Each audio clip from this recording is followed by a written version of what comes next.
The Vanishing of Eli Mercer. Part 2. The sun was rising crimson over the Sierra Verde range when the search teams regrouped around the location where the boots were found.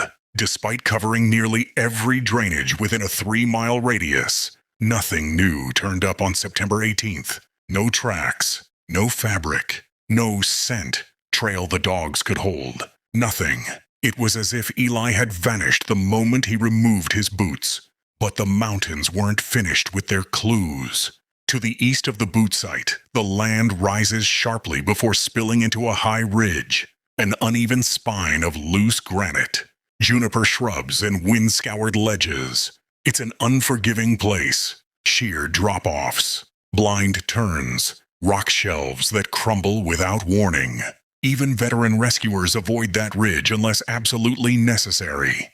But on September 22nd, 5 days after the boots appeared, everything changed. A volunteer team of 3, searching along a narrow saddle between 2 cliffs, spotted something out of place. A sliver of bright orange between the brush. At first, they assumed it was trash. A scrap of a hunter's vest blown up by wind. But when they climbed the slope and pushed through the shrubs, they froze, because it wasn't trash. It was Eli's hunting vest, folded, neat, deliberate, and sitting at the base of a lone piñon pine, leaned carefully against the trunk, was his backpack. The backpack that shouldn't have been there. The pack was intact, not torn, not weathered, not even dirty. And inside it, investigators found 3 unopened protein bars, a loaded 9mm sidearm, a small emergency blade, a map of the basin, 2 fire starters, a coil of rope. Everything was accounted for, everything untouched. What didn't make sense was simple. If Eli had been cold, if he'd been disoriented, if he'd been desperate, why didn't he eat the food? Why didn't he use the rope? Why didn't he fire the gun to signal rescuers? He had all the tools for survival and rescue. Yet he abandoned them before walking even deeper into hostile country. The official report would later state, the items appear to have been intentionally placed. No signs of animal interference or environmental damage. But placement wasn't the strangest part. The strangest part was where the pack was found. The impossible route. The ridge where the backpack was discovered sat 3 miles east of the boot site, separated by steep granite fins, unstable washes, and a jagged canyon split by 60-foot drops. It is not terrain a barefoot man can cross, not in daylight, not in a storm, not in any condition. Yet the evidence suggested Eli had done exactly that. Every rescuer said the same thing. There is no way he walked here without gear. Absolutely impossible. But there it was. His pack, resting under a pine tree like someone had gently set it aside. Not dropped, not tossed, not torn open. Placed, almost respectfully, 20 yards from the pack site.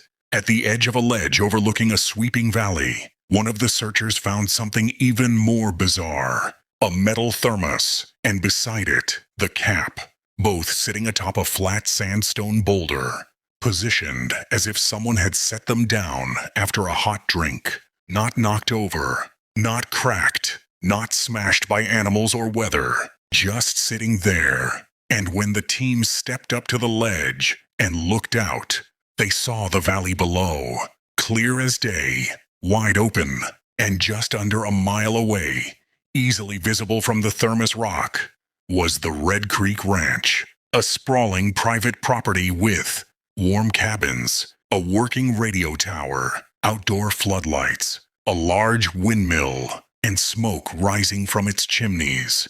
If someone was cold, lost, desperate, frightened, they would have seen salvation directly below them. All Eli had to do was walk downhill, straight into safety, straight into warmth, straight into rescue.